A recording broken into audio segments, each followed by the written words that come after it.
everyone, welcome back to What Valerie Makes. I'm Valerie, and in today's video I'm going to be sharing 2 quilts that I made. Now, if you had watched my goals for this year, one of them was to finish a quilt, make the quilt.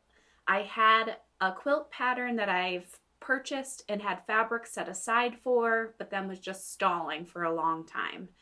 So the beginning of the year, I was like, that is my goal, to make the quilt this year.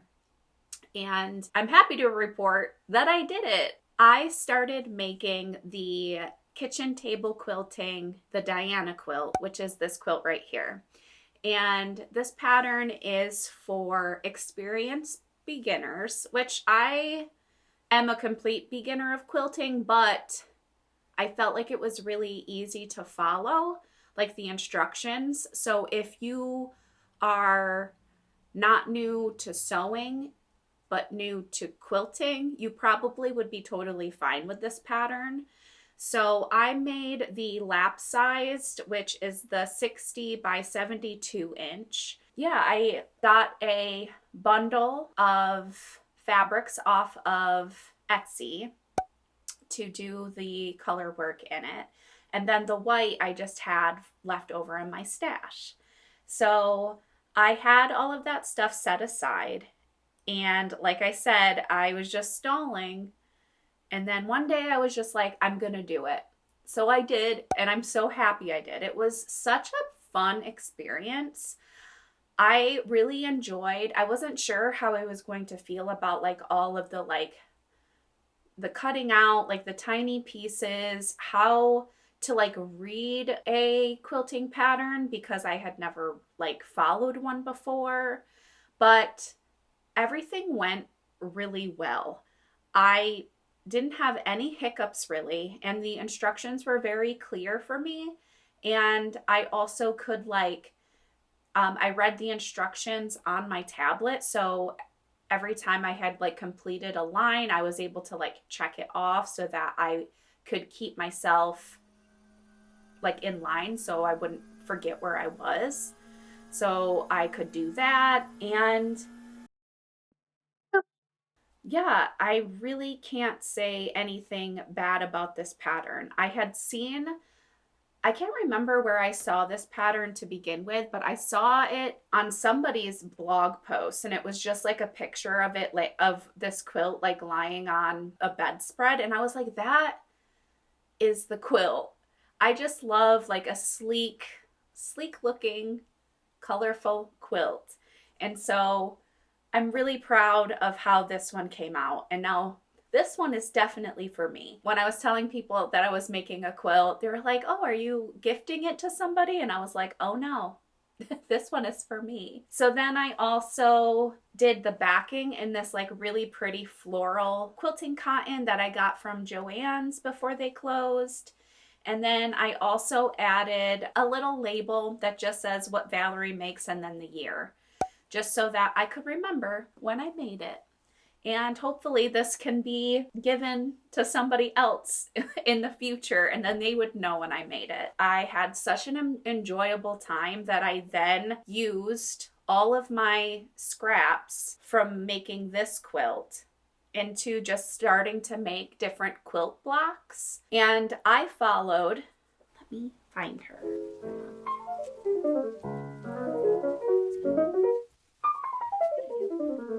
So I followed Stacy Lee Creative.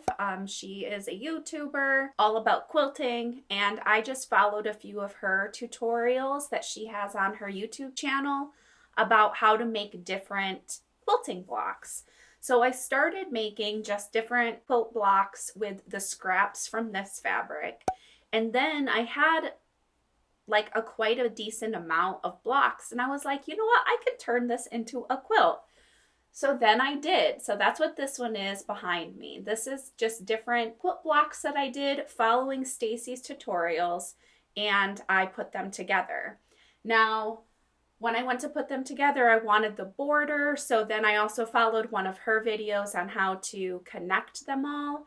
And also, like I said, if you are a sewer, it kind of starts making sense. So you know how each piece has like the seam allowance, you know what border would make sense.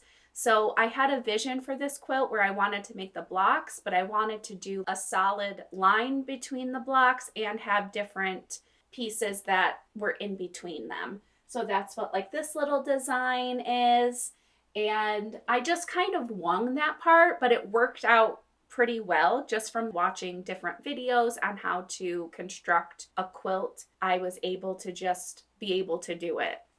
So I have decided that I am gifting this one to my mother. It's her 60th birthday, and we are about to go to her party, which is why I wanted to film this before I gave it to her so that I could show y'all. Yeah, I'm really proud of this one too. It was a lot of fun to make.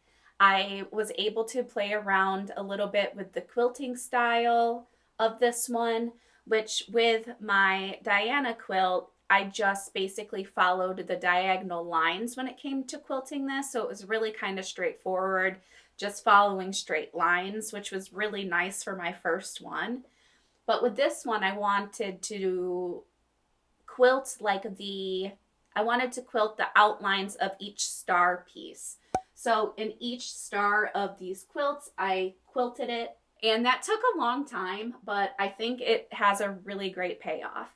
I also quilted like the lines of the borders, and yeah, I'm really proud of that. And it was definitely a learning experience. And by the time I got to the last block that I was quilting, I found an easier way to do it. And then I was like, of course I did. This is the last block. So that was kind of funny. But I quilted the back, or I got this quilting cotton again from Joann.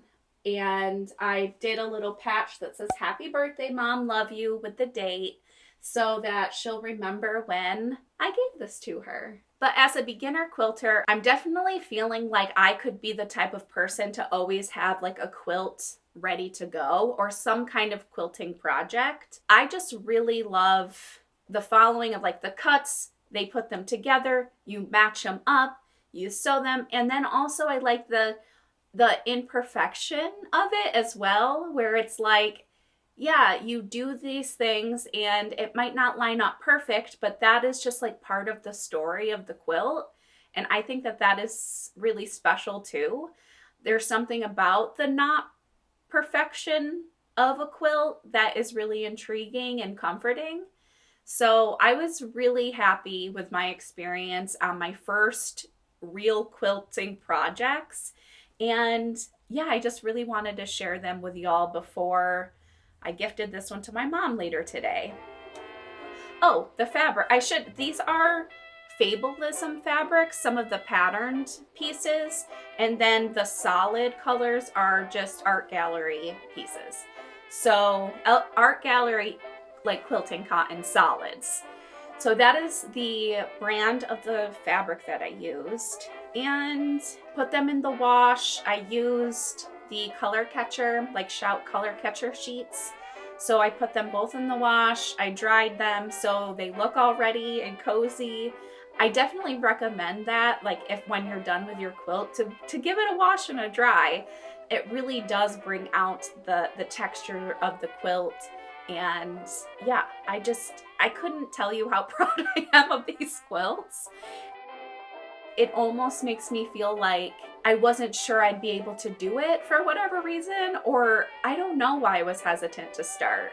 But now that I've done it, I do feel like I could pretty much conquer anything. Like that's how I feel after finishing these quilts. If you're a quilter, do you have any pro tips for me? If you do, can you drop them down in the comments so that we can read? Because just starting out on a quilting journey, I would love to know some tips and tricks from longtime quilters. So if you have any tips you want to share with me that maybe you wish you knew when you first started quilting, drop them down so I can read them and so that everyone else can read them too. I'm really interested. And also, what are some of your favorite quilting designers? Like, who are some of your favorites? I've come across a few that I'm kind of interested in, but yeah, let me know who some of your favorite quilt designers are, or quilting YouTube channels, because I am new to this and I really am excited to learn more. I think that is it for me today. If you're back and you haven't subscribed yet, what are you doing? Subscribe, it's free. I appreciate y'all so much for being here and watching until the very end. And until next time, bye.